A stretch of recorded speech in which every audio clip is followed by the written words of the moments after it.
Hello, everyone. This is the Mgtow Cowboy. Greetings and salutations.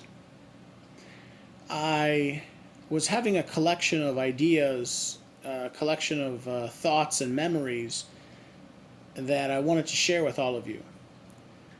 Um, so, in this video, I want to talk about a couple of observable phenomenon, or phenomena, yeah, phenomena, plural, phenomena in the world of psychology. And I want to talk about how I've experienced some of these phenomena. And this is going to be kind of a sad video, or maybe not. I shouldn't say sad, but I don't know, negative. I'm going to be talking about essentially abusive behavior that sometimes people incur at the hands of their family, or in my case, my family, my immediate family. But this could also happen in intimate partner relationships or wherever, at work, wherever. Yeah, I'm going to be talking about, let's see, there were two or three things in particular. One was the observable phenomenon in psychology called Stockholm Syndrome. The second one is learned helplessness. And the third one, let's see, I can't remember it right now. Well, it'll come back to me. It's something about like shame and blame, like shaming tactics. But I'm sorry, I can't remember it offhand. It'll come back to me while I talk. Yeah, and let me preface this by saying two things. Number one, don't worry, I'm not like fishing for any sympathy. Don't, please don't, in the don't leave down in the comment section. Oh Joe, I'm so sorry, man. Don't worry, man. Don't worry. Don't worry. You don't have to leave anything like that. I'm not fishing for any sympathy. In fact, I consider myself, I don't know, kind of a tough guy. So don't worry. But secondly, yeah, exactly that. I consider myself like like a tough guy, or thick-skinned. And I think that people, if they saw me visually, they wouldn't think that I can be this sensitive. I'm not like 7 feet tall or anything, but I'm like 5'10", and I like to look like a tough guy. I wear a cowboy hat and boots, so with that, I'm like 6 feet tall. Even though I'm overweight, I have that like inverted triangle look. That I have very broad shoulders, and I have a full beard. Most people don't mess with me or nothing, but I mean, whatever. At the same time, I'm not saying I'm like some big tough guy, and I'm probably more like the just the your garden variety beach bully. Just I don't know. Anyway, the point I'm trying to make is even though I see myself in the image of a tough guy, and my alter ego is a cowboy. Even cowboys have feelings, right? That's what I'm trying to say. So, yeah, I'll use that to transition. Okay, so to get to the meat and potatoes of what I'm talking about like, whatever kind of guy you are. We all have feelings. And I have come to believe that I was essentially abused by my family, used and abused. And I'm not saying that it's okay. It's not. But as I've gotten older, I've come to realize that they had their reasons for doing what they did, and I wanted to touch on that and maybe share a story or two. So the first thing I want to talk about is the concept of what's it called? Stockholm syndrome. Stockholm syndrome is the observable phenomenon in psychology where someone who is like prisoner or held prisoner or taken captive will over time start to exhibit traits where they will defend their captors. They will come to defend them. They will start to identify with them. They'll start to like them and identify them, want to please them. And this is observable in psychology. And I believe I sort of believe that that's what happened to me. Even though like now I look back, I really don't believe that my sisters or my stepmom or my mom or my dad. I don't really, I mean, maybe a little bit my dad, but not really. Not really. I don't think any of them had my best interests at heart.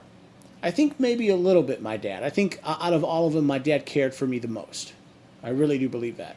But even his care and love had its limits, and I don't think it was unconditional by any stretch of the imagination. Yeah, and I think that there was a lot of pressure for me to conform, to like what they like and to believe what they believe. And now, now that I'm Mgtow, I'm totally not thinking the way that they think. I would describe all of them, including my father, as being very gynocentric, and I am not, not at all, not at all.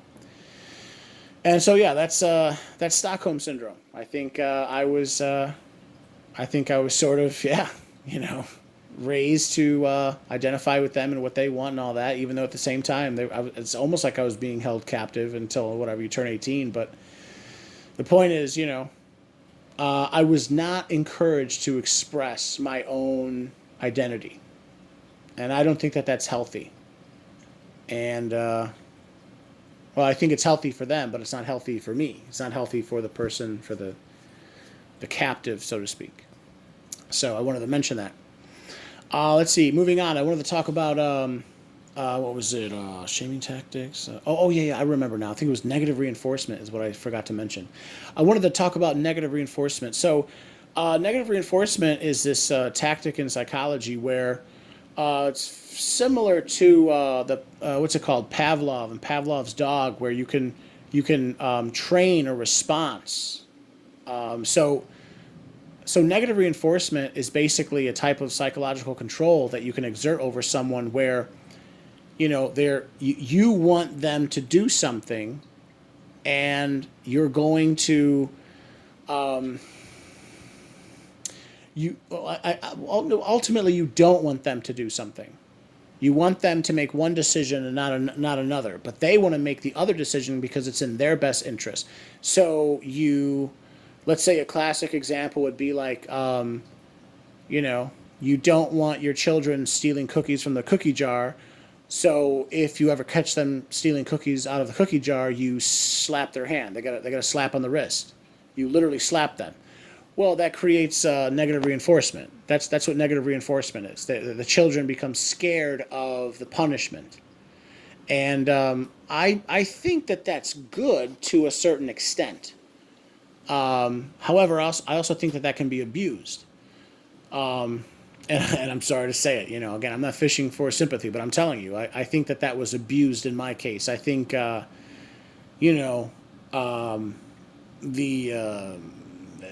the social, it became so suffocating. My father cheated on my mom, and my mom divorced him and took all three of the properties, and then she proceeded to lose all three of the properties. Adjusted for inflation, we're talking about millions of dollars of properties, and these were multi-units and a house, and it was, most of it was paid off, and not to mention over 30 years now of rents that were lost, and adjusted for inflation, we're talking about a pretty penny. So what I'm saying is that there was a lot of dysfunction, and then my stepmom, she felt like she settled for my dad. I mean, my dad was, this Mexican immigrant who, kind of had an accent, maybe not an accent, but, he obviously he was born in Mexico, but she came from an elite family. I think she thinks that she's settled. And so what happens, right? We know from Mgtow teachings and red pill teachings, women like that, they tend to feel like they settled. And so they automatically, they lose that respect for the man. So what does she do? She steps outside her marriage. And she ended up cheating on my father multiple times. And it's just, what I'm saying, it's not just one thing or another thing. It's all these things coming together. It just created this storm of like dysfunction and abuse and mistrust. And, frankly, it was hell. It was hell growing up with them. And a lot of that negative reinforcement was used to essentially silence me, to basically say, shut up, don't talk about that. The girls don't like it when you talk about, all the money that they lost, and going to jail, and cheating, fucking and sucking some other guy, and we hired a private investigator, and we got video graphic footage. You shut up, Joe. You shut up. We don't talk about that. It's like, no, wait, but we should talk about that. You should divorce your wife. You caught her cheating. Joe, you shut up. And you know what? If you don't want to, maybe you don't want to go to, and what I'm saying is, like, I would be punished for telling the truth. I would be punished essentially for realizing that I was in an abusive relationship, and I was in an abusive environment, and I was demanding a rational explanation, even though I knew that I wouldn't get one. But what ends up happening is like, oh yeah, and that segues into the other thing I wanted to talk about. It was like learned helplessness. So, I would basically be shouted down. Of course, there was always the threat of violence from my dad, but my dad did kind of, you know, beat on me a couple times, but it wasn't too bad. It wasn't too bad. It wasn't really abusive. It was just maybe two or three times. But anyway, but the point is, so it created this environment of like learned helplessness, where, like, it's just like, oh, there's nothing I can do. I'm basically like a slave stuck in this terrible relationship, or this terrible environment, and it's, I've got to say, it has had long term effects on me. I think what it does is it it frankly, it emasculates you. It when no matter what, no matter what, you cannot, under any circumstance, question or criticize a woman. It literally makes you scared of women. It makes you think, I mean, not like physically, right? I'm not physically scared of women, but I'm scared of the fact that if I tell the truth about a woman, I'm going to get in trouble. I'm going to be criticized. I'm going to be punished. Uh, you know, uh, let's say, if I mean, like, literally, like, if I needed something, like, even something like, it literally got to the point where, even if I needed like a book for school, every semester you need like $200 or $300 worth of books. Like, my father would find any reason, any way to try to apply pressure and try to keep me in line. And I would, at the same time, I would look for any excuse to say, look, oh my God, look, she was caught doing this, and she's caught doing that, and so it turns into this battle.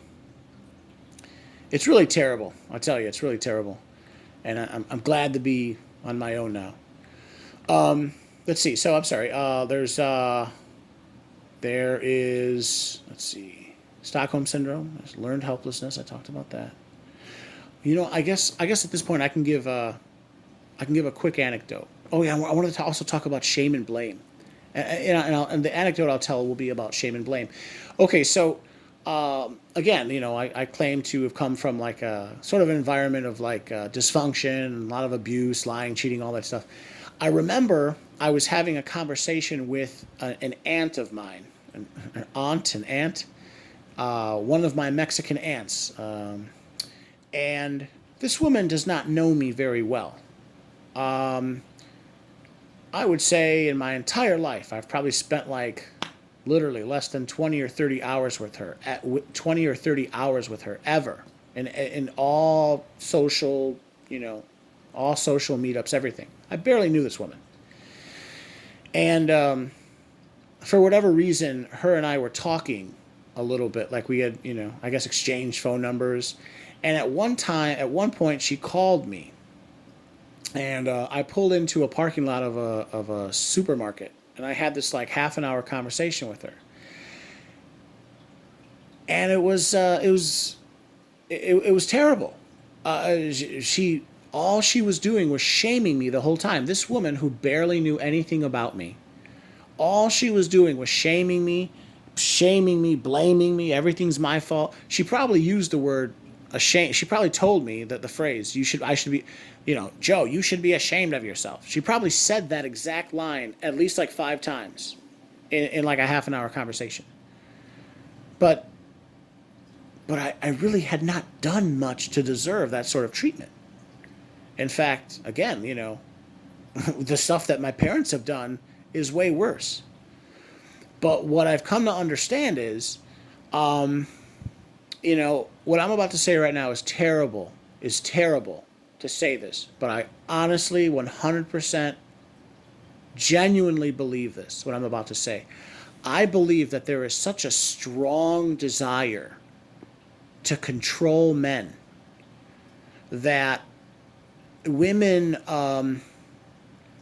will proverbially circle the wagons. They will, even if a woman has done something terribly wrong that creates an environment of mistrust and hatred and bitterness, the other women will actually protect her to the point where they will attack a completely innocent man if they think they can get away with it. And, I was much younger at the time, didn't have any money, I didn't have my own apartment, so I was ripe for the picking. And my aunt is just like yelling at me like, oh, you should be ashamed of yourself, and you're already in your 20s, and when I was your age, but she hasn't done much. She has a house, but of course, she got that house through her divorce, but I mean, she hasn't done much, who is she to talk to me that way? But whatever, she knew at the time that I had not yet developed my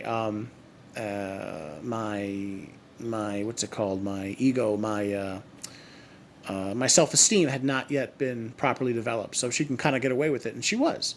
The whole time she's just talking to me, saying like, you should be trying harder, and like, you should be ashamed of this, and you should be ashamed of that, and I just remember feeling so like crushed, like it's so disheartening, That's what I'm trying to say. That's really the message I'm trying to convey in this entire video. These tactics that are used to control men. It basically amounts to, again, it's like shaming tactics. It's learned helplessness. After a man has been so beaten down, so just emasculated, just yelled at, and just browbeaten, he doesn't even have like the emotional energy to fight back, and that's how they control us. So women, I'm sorry to say it, I think many women actually feel that it is their right to emotionally and psychologically and verbally abuse the men in their lives. I really believe that. And if you stand up for yourself, they don't know what to do. They literally just say they can't believe. They're just like, whoa, what are you doing? This is what we do. And if you think of it from like and I have thought about this. If you think about this from an evolutionary psychology perspective, what you realize is that this is how all throughout history women controlled men. Women cannot physically impose themselves on the male, right? The man is whatever, I don't know. What is he like? He's got like 60 or 70% more upper body strength than a female, right? We could easily overpower them. Women can't do that, so they have to use these tongue lashings. They have these. Essentially, they're verbally abusive, and so the point of this whole video. I'm sorry I'm going long. I'll wrap it up in a minute or two, but there's other stories I can tell. But this video is already going long. The point I'm trying to make is, even though I'm a tough guy, and we could all be tough guys, we're all guys. We still have feelings. Keep in mind that even though these women, they evolved to be this way, that doesn't mean that it's right. Especially in the sense of modernity. In the past, if a woman went too far with her verbal abuse, you could just slap the shit out of her. And there was no police, there was no, hello, dispatch 911, how can I help you? There was no 911 that you can call. So, but now there is. So, but at the same time, we haven't clamped down on women saying, "Hey, listen, you have 911 now. You need to stop being verbally abusive." We haven't done that for women. We still let the women run wild.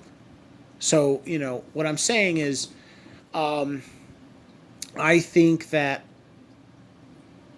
our society is rampant. It's rife with abuse against men. And most of it is not physical. Some of it is, but most of it is not physical. Most of it is emotional.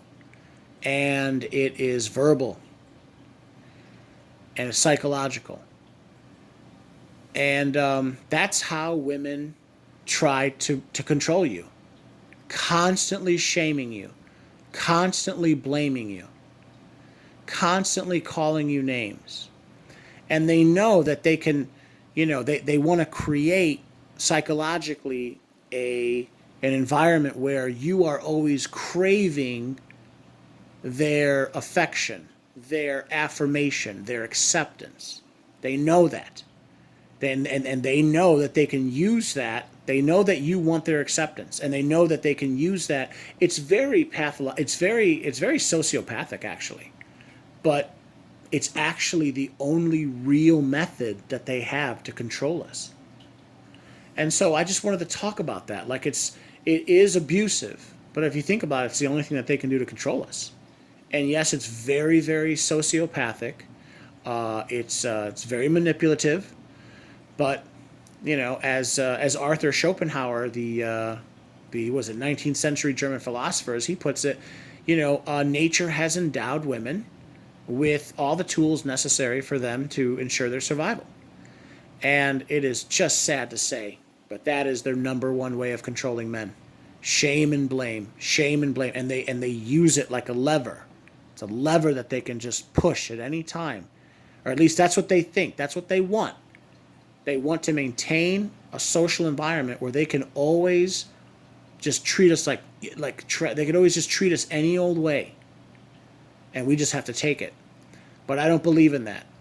Maybe